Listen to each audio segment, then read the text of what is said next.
We are halfway through the day and we will continue with our third phase of the conflict cycle, stabilization and peace building. The next panel discussion will explore how climate security risks are managed in the context of stabilization and peacekeeping efforts, and how humanitarian efforts are contributing to long-term resilience. I'm delighted to welcome David Miliband, who's going to moderate the next panel. David Miliband is CEO and President of the International Rescue Committee. Welcome. Much. Good afternoon, everyone. Please reserve your applause for the panel who I'm about to introduce, and give them a tumultuous round of applause, because this is just after lunch. I know it's been a very nice lunch. There's a danger that the energy level doesn't have the right amount of electricity, so I'm counting on you to generate some electricity. We have a great panel to discuss this very broad-ranging topic. Just to get it exactly right, this session is entitled Climate Security in Humanitarian, Peacekeeping and Stabilization Responses. And I will set the scene in a moment, but first of all, I want to introduce our panel. We have 3 members of the panel rather than 4. First panelist is Gertie Pierre, the Director of Climate Change from the Ministry of the Environment in Haiti. The second panelist is Anne Witkowsky, who's the Assistant Secretary from the United States Government in the Department of State. And thirdly, Hiroko Hirahara, who's the Director of the Civil Affairs Division of UNMISS, which is the UN mission in South Sudan. So we've got a great panel. Please give them a massive round of applause and welcome them up to the stage.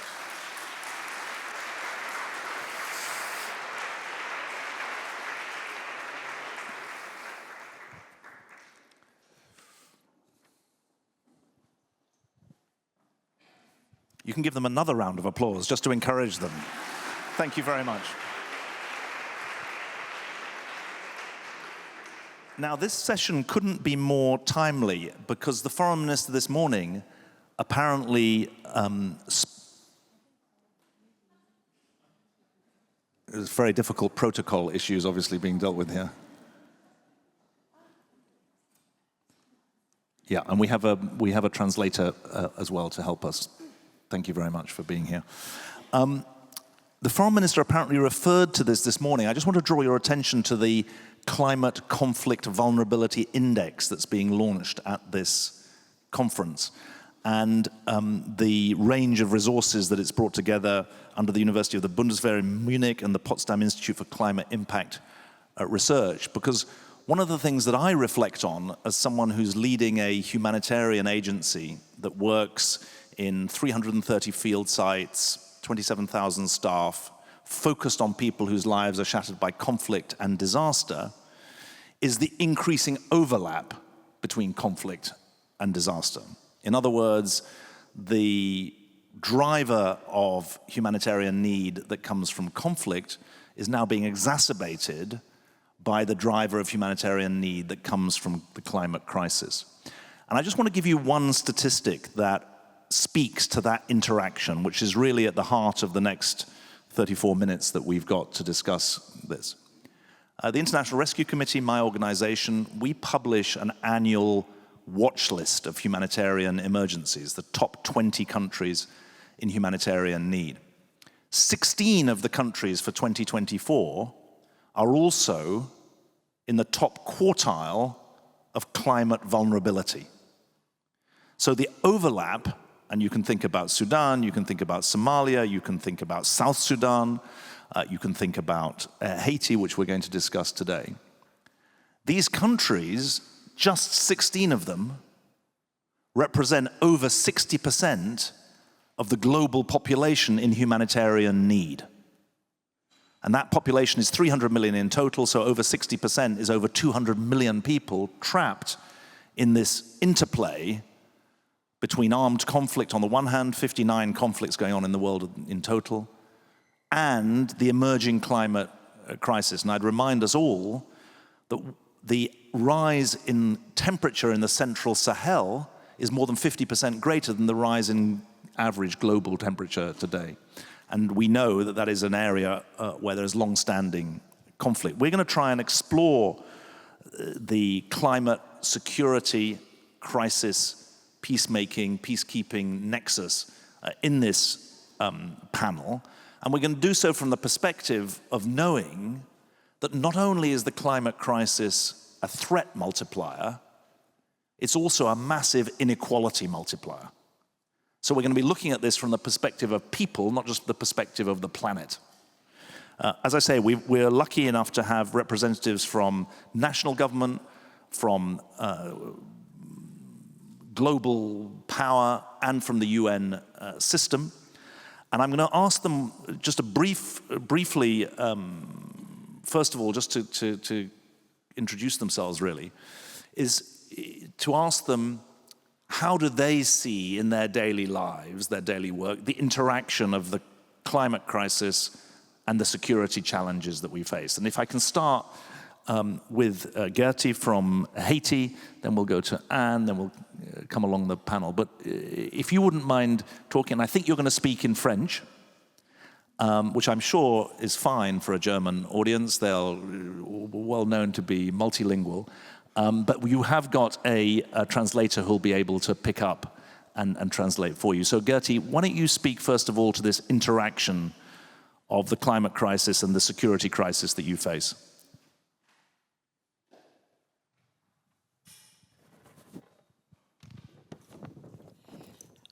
Good morning, everyone.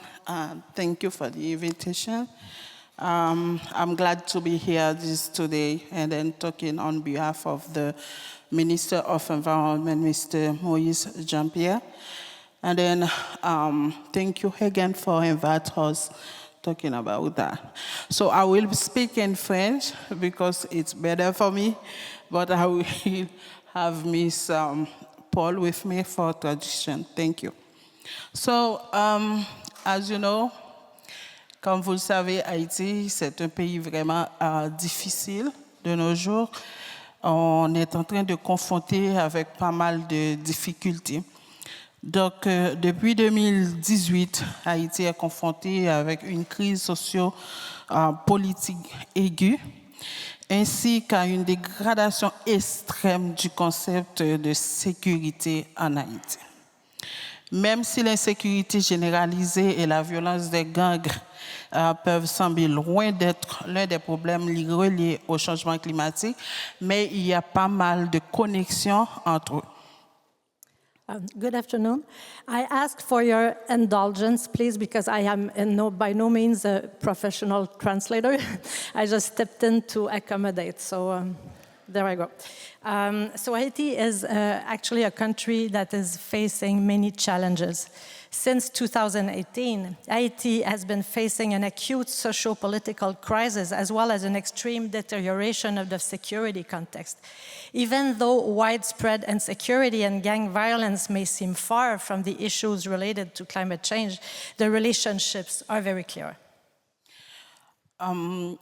Également, dans les zones rurales en Haïti, les jeunes impliqués, par exemple dans l'agriculture, la pêche et l'élevage, sont exposés à des niveaux élevés d'incertitude, ce qui les pousse à migrer vers les villes où ils trouvent souvent encore moins d'opportunités économiques et sont risqués d'être recrutés par les gangs armés.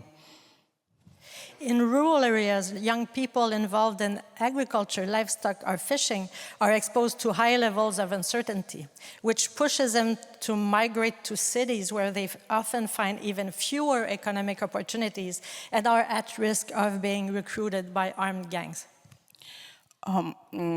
Depuis la mort de notre président, M. Jovenel Moïse, la violence urbaine, c'est-à-dire rapport au prince, atteint des niveaux si extrêmes qu'un schéma inverse s'est développé. C'est-à-dire, les gens fuient les zones urbaines pour regagner leur région ancestrale, c'est-à-dire vers la campagne. Et la violence liée aux gangs déplacés ce jour près de 700 000 personnes, principalement des mères et des enfants. C'est-à-dire, ils laissent Port-au-Prince, la capitale, pour aller vers les villes de campagne et même fois laissent le pays pour aller vers le Canada, les États-Unis. Peut-être que là où ils sont, il n'y a pas vraiment d'opportunités qui les attendent. Since the assassination of President Jovenel Moïse in 2021, urban violence has reached such extreme levels that a reverse pattern has emerged. And people are fleeing urban areas to return to rural areas. Gang-related violence has displaced more than 700,000 people to date, mostly mothers and children. And people are also leaving the country to emigrate to Canada, the US, or elsewhere in the world because they don't see any livelihood opportunities in their own country. Mais pour nous autres, c'est-à-dire les habitants qui habitent en Haïti, cette crise sécuritaire actuellement est avant tout une crise humanitaire. Pourquoi est-ce qu'on dit que c'est une crise humanitaire? C'est parce qu'il y a pas mal de conflits entre les humains. Il y a l'insécurité alimentaire qui augmente. Donc, ce qui fait qu'on relie toujours avec cette crise politique et sécuritaire à une crise humanitaire. Il y a des quartiers qui sont totalement contrôlés par les gangs armés. Il y a des barrages routiers qui sont entraînés partout et pénurie de nourriture. Comme je vous ai dit, il y a des problèmes de carburant.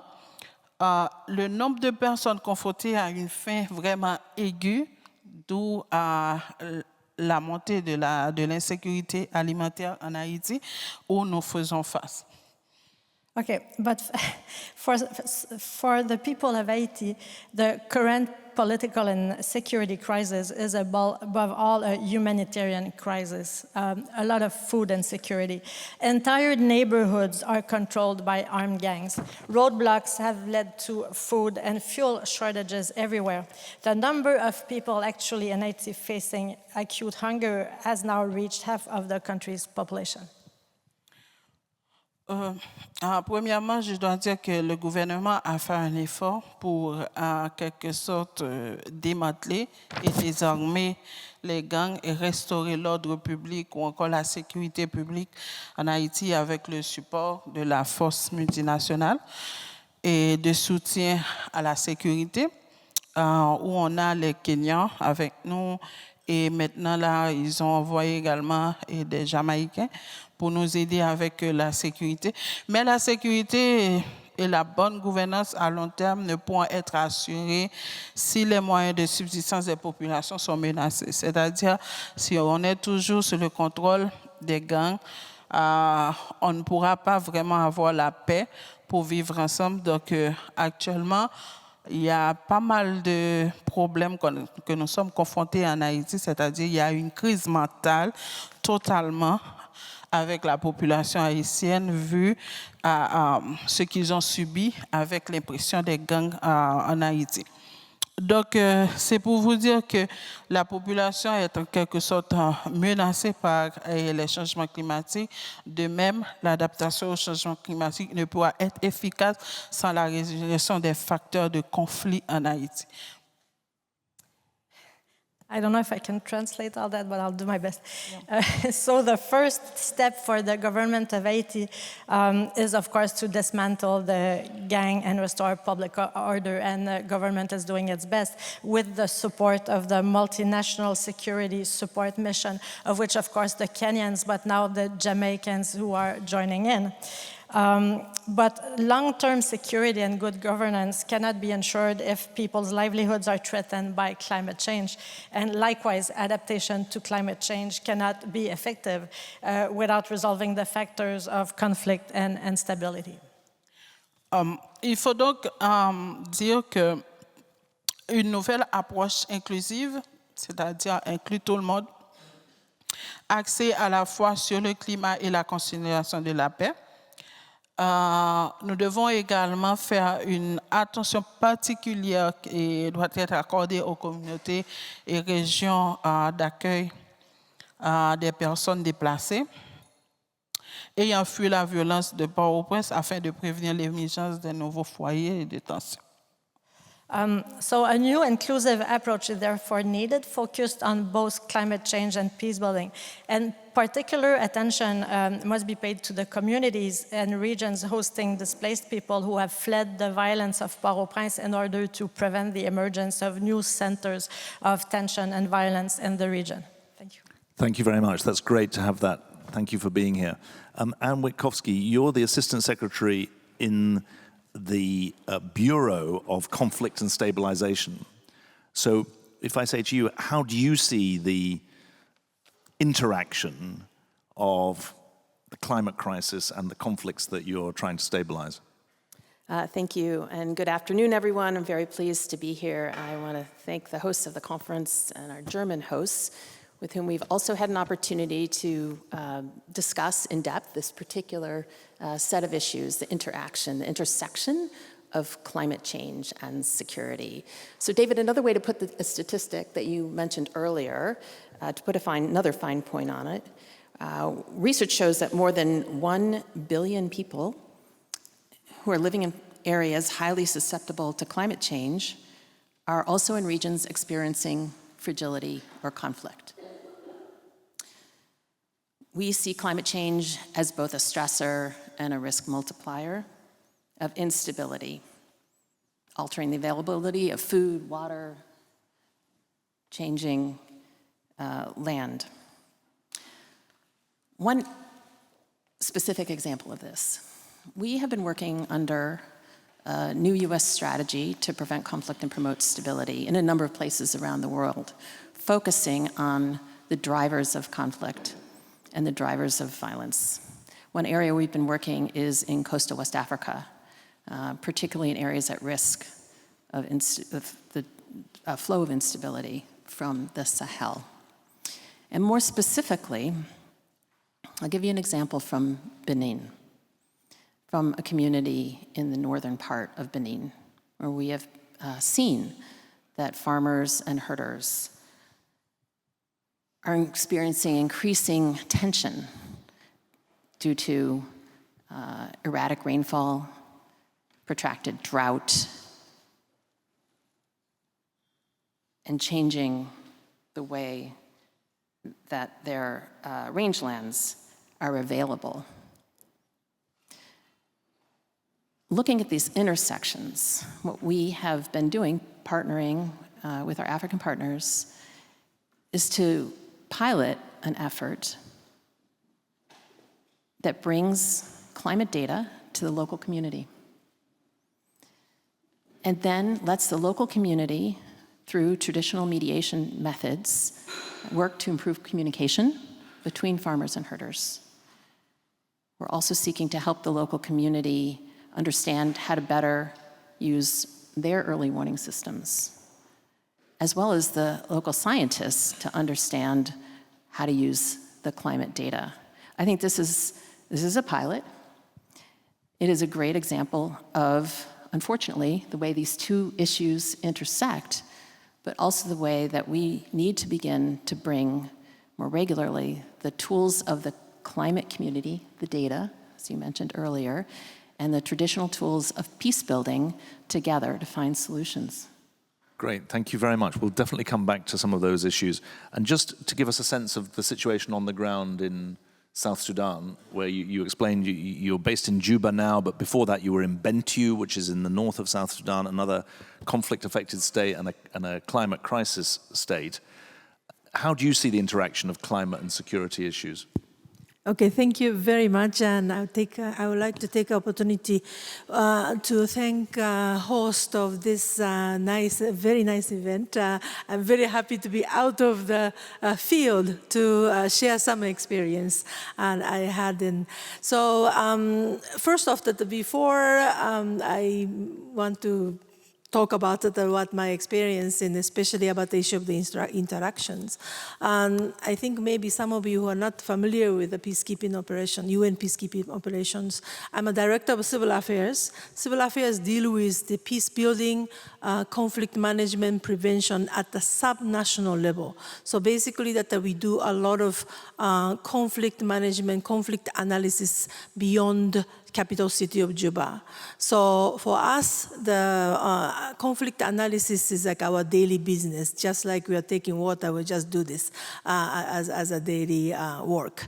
So, but usually that in our context of peacekeeping, especially for the UN peacekeeping, that the climate security expertise are not really the usual trait of that what we have.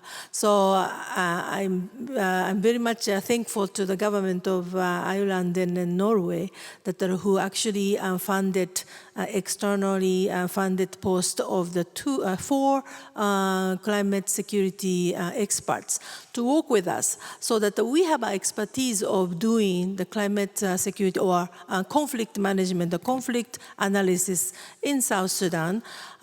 We now have added expertise to talk about this newly introduced root cause of the conflict. So for us that we do on daily basis that I have about more than 100 staff working in civil affairs division, spread in all 10 states of South Sudan. And then we actually work with the community, work with the local authorities about how we can help the AMIS, can help the solution to the, at the moment it's a flooding, but the overall climate security issue. One of the examples that I had is that we had a first introduction of the flooding. By the way, for South Sudan, it floods every year. So local community knows how to how to cope with the issues. But since 2021, the level of the flooding that we are facing is just unbelievable. We have places that are where, if you have a chance to join the AMIS no-cap session this afternoon, you see a lot of photos. But there are some of the locations that are where used to be a dry land. Now you have the water level of almost 2 meters. And you know how South Sudan is very tall. When you are when you see them in the water, that you only see their heads because it's a really, really deep water devastating the area. And those are the locations where used to be a land, road, used to be the farm. So those are the kind of situation we are in. Now, I think this morning session that Deputy Executive Secretary of the IGAT mentioned about now we are not talking about only the mitigation. We need to really talk about the climate security adaptation. So this is now what we are looking at now, especially the AMIS is one only and then first UN peacekeeping mission that who has the climate security experts. So we actually continue to work with the community so that we don't just say, okay, this is the way you should do it. We learn from them so that how we can support their endeavor. Thank you. Great. I'm going to follow up by asking a follow-up question to each of our panelists, starting here with you, Hiroko, because you talked about climate adaptation. Yes. As we know, climate adaptation is inversely proportional to the wealth of a country. The poorest countries have the least investment in adaptation, even though sometimes they have the greatest need. And needless to say, most of the poor countries have contributed almost nothing to the climate crisis itself. When you think about South Sudan and how you want to try and take the country forward with local civil society, government, etc., in the best of all worlds, how will you be using climate data in 3 years' time or 5 years' time to try and change the vicious cycle into a more virtuous cycle of anticipation, anticipatory action, if you like, prevention of some of the worst effects, which is what adaptation is meant to achieve? Okay, thank you so much. So I think data is crucial to tackle this issue systematically. Often, peacekeepers, and I'm sure that you're from IRC, that you know that how you say you started doing the firefighting almost. But this climate security issue is not going to go away. So we need to have a holistic picture of how to tackle this issue. To do this, we must have a data. So what we are trying to do is that thanks to the 4 experts we have, we have started collecting the data within South Sudan and see how it's also affecting the neighboring country as well. Now that we are looking into the collaboration with the IGAT, AU, and then not only that, you see how UN peacekeepings are spread all over the country. Using this logistics and the presence of the UN peacekeeping. Let the partner use us the way you want so they can advance their strategy. For example, like UN country teams, they have different expertise. UNDP is more into the development, climate security, they are looking into the development factors. When you are talking to the UNHCR, UNICEF, they look at also the humanitarian, how they can mitigate the vulnerability of the people. So we have each organization have our own expertise, and so we can complement each other. This goes beyond the UN, like your organization, that we have been working very closely together. Practical solutions that have to be in place. And to be very practical, you need to also get the funding. You won't be able to get the resource, do the effective finance and the resource mobilization without the data. And then it's very difficult for us to also predict what would happen without the data. Thank you. Great, thanks. Just for the benefit of the audience, Germany is the only country in the world that I know of, the only donor country, aid donor, that has reserved or pledged to reserve 5% of its humanitarian aid budget for what's called anticipatory action. In other words, supporting climate adaptation before the crisis strikes rather than after. And we've just done a study in Nigeria, northern Nigeria, which shows in a randomized control trial that if you give farmers cash support in advance of a flood, which is predictable, they preserve their livelihoods much better than if you give them cash after a flood. I mean, it stands to reason. So that would actually support what you've said, Hiroko. Anne, let me turn to you, because you gave us a very powerful example of a pilot that you're doing. And I suppose the obvious follow-up questions are as follows. A, how does the US government want to support long-term climate resilience in areas affected by conflict?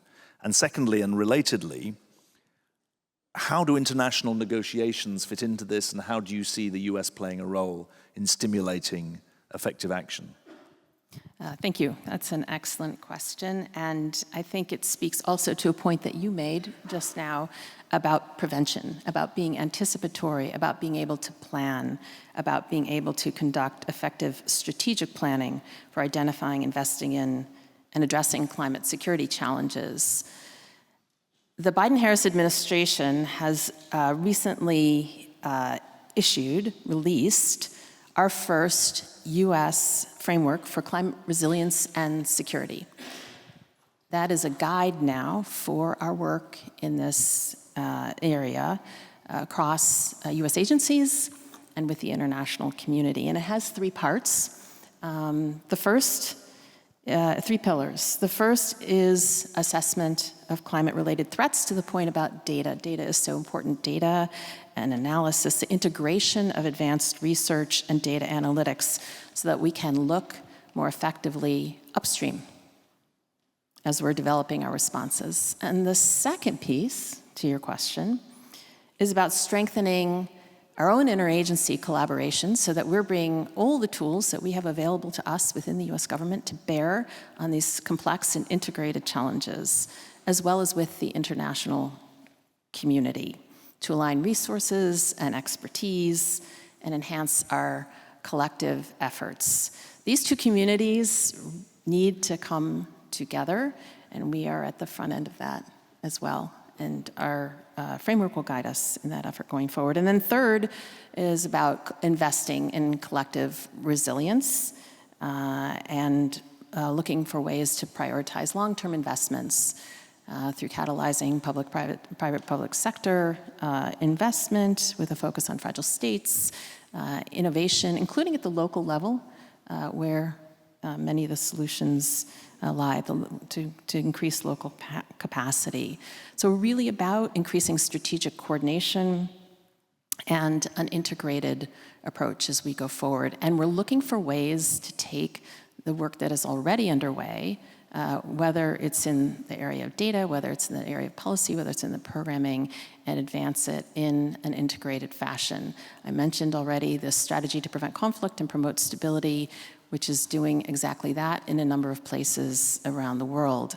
I give you one example in Benin.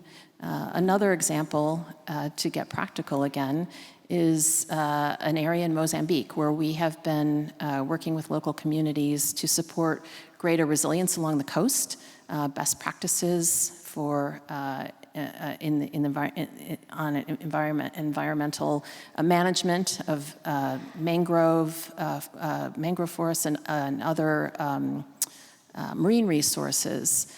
And we have examined how to shift that effort to an area in the north of Mozambique that is experiencing instability from ISIS Mozambique in Cabo Delgado, bringing together again the need to build more resilient communities in a way that is environmentally sustainable. Finally, if I may, I'd like to mention that we have recently produced, for you practitioners out there, a resource guide that is intended to help think through the intersection of these two issues, analyze ways forward, and understand what various policy options and programming options might be as you work on your own projects in your own communities, and we're very happy to share that with you. Great. What's the resource guide called? Have you got the title that people can Google or?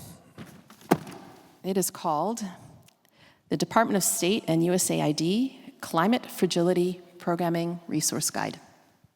There you go. No excuses for not following that up. Get it to the top of the bestseller list. Let's turn to Gertie, Pierre. You spoke very powerfully about the interaction of the climate crisis and conflict in the problems that Haiti's facing. As you think about solutions, where does your mind go to, from your position in the Environment Department, to help contribute to Haiti's renewal?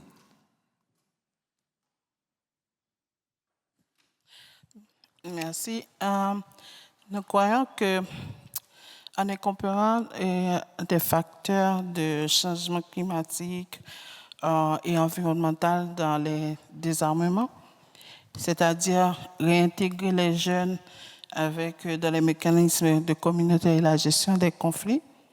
Et on peut également élaborer des solutions non seulement contribuant à la paix, mais également à la stabilité sécuritaire.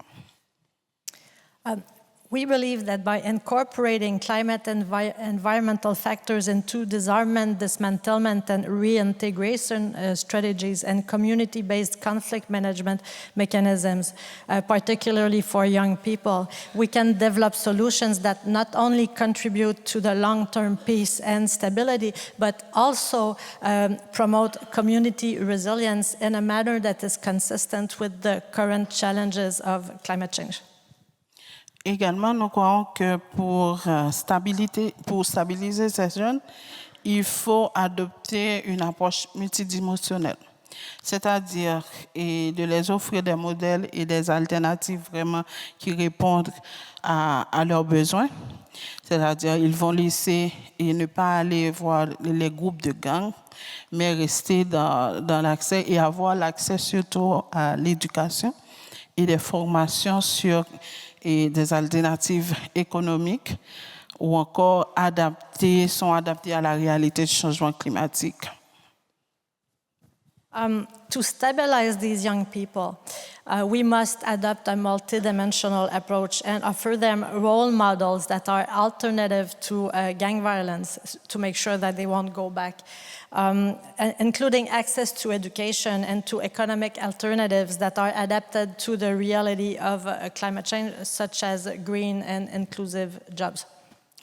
Et également, en zone rurale, nous croyons que le fait de construire des communautés vraiment résilientes au changement climatique et également permettre d'adresser l'insécurité alimentaire, ça devrait permettre de les intégrer mieux et éviter les déplacements. In rural areas, we believe that building resilient communities in the face of climate change will slow rural exodus, address food insecurity issues, strengthen social cohesion, which is the cornerstone for establishing a true culture of peace for future generations in Haiti. Thank you. Thank you very much. There's 2 minutes to go, and I just want to draw some threads together around one particular point. In the richer parts of the industrialized world, it's conventional to argue that climate change mitigation, the green transition, should be a source of green jobs. The Biden administration, in pushing through the Inflation Reduction Act, argues very strongly that this is a source of economic renewal for the United States. In Europe, the Fit for 55 program that's been developed by the European Union also argues that the green transition is a very significant source of industrial and economic renewal. I think the point that comes through the contribution we've just heard from Gertie Pierre is very, very significant, because what she's arguing is that actually climate change adaptation is also a source of green jobs. It's also a source of economic development. It's also a factor weighing against the growth of inequality. And what that suggests is that, as well as thinking about a climate conflict nexus, which, if you like, is the problem, the answer, or at least part of the answer, is to make a third part of the triangle, which is yes, conflict, yes, climate, but also development. And if development is not factored into both the conflict prevention and the climate adaptation, we're going to be shortchanged on both. And that seems to me to be a really important and underweighted message. When I was Secretary of State for the Environment 15 years ago, in the UK, we published the Stern Review, which was the first, Nick Stern's review, was the first economic analysis of why fighting climate change was cheaper than living with it. But his sole focus was on the costs and the benefits of climate change mitigation. That's because in the 2000s, I've just been given another 5 minutes. Where did that come from? I'm not going to use the 5 minutes myself. I'm going to come back to the panel. But let me just finish my point. That's because in the 2000s, if you talked about adaptation, it was almost seen to be giving up on climate change mitigation. Now, 15, 20 years later, we've not done a good enough job on mitigation. And so the Secretary General of the UN is saying half of climate finance is for adaptation as well as half for mitigation. And I think my point is we've got to build economic renewal into that dynamic. Otherwise, we're not going to be able to make progress. Now, we have another 4 minutes that's being gifted. So each of you ladies has 1 minute and 20 seconds. And we'll actually beg, and we won't count against our translator, so we'll give ourselves an extra minute. They can't really get us off the stage, actually, once since they've given us. I suppose they could switch off the microphones, but they won't do that. Let's just go down the panel. Just give me 1 minute each. If we meet in 1 year's time, what would you like to have seen changed? So let's start with Gertie Pierre, and then Anne, and then Hiroko. I will say that in English. I will be like to see a better Haiti, looking for adaptation to climate change, and then mitigate our people, or educate our people to have a better country, fighting climate change and then fighting for the insecurity in Haiti. Well, at a time when so many Haitians are leaving Haiti, we are full of admiration that you are in Haiti working for the Department of the Environment to achieve positive change there. That is a really inspiring example. And you're not allowed to comment on hopes or fears about the US election. So what else would you like to see in the next year? What progress in this area, what would you like to see? First of all, we would like to see positive change on the ground in places like Haiti. That would be so important, yes. Thank you. What we would like to see at a policy level where we can really begin to create momentum for change is a partnership in the international community among governments, with civil society, with the academic community, around the intersection of these two issues. Because I think when we come together, we are so much stronger, and we cannot, each of us, do this alone. And there are so many moving parts to this. There's the data and the data analytics part, understanding what the problem set is. There's also data analytics around understanding whether our solutions are working. We haven't talked about that today. That's a critical piece as well. It's coming together to understand how do we move forward in our policy, in our programming, in our partnering, in our funding, all of these pieces. I would like to see us with some concrete advancements in a year from now, and honestly, I think we will. Great, thank you so much. Hiroko, what would you like to see in the next year? Thank you very much.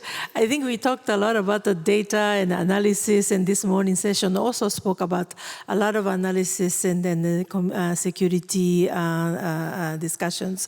But all these things are supposed to be for the protecting civilians. I think that's one of the important things, is that the protection of civilians. And then use that as using a tool to introduce a solution to the problem. So from 1 year from now, at the moment that we started already working closely together in an integrated manner, so that I would like to see some fruit bearing from that integration. This means that the government, UN, including the UN country team and armies like peacekeeping mission, and also NGOs, so that we can actually come up with a practical solution which can actually protect the civilians and then makes the lives better in South Sudan, which can be exercisable in country like South Sudan. Thank you. Great, and here's one additional thing from me that we can carry into the next session. The last COP, the last Conference of the Parties, was the 28th or 29th. Sorry? 28th, thank you, yeah. It was the first one to have a day on conflict and climate and the relationship between the two. And it seems to me that there's an absolute priority under the Azeri presidency and then under the Brazilian presidency to build momentum in addressing that nexus rather than leaving it to the sidelines. On that note, please join me in thanking the panel.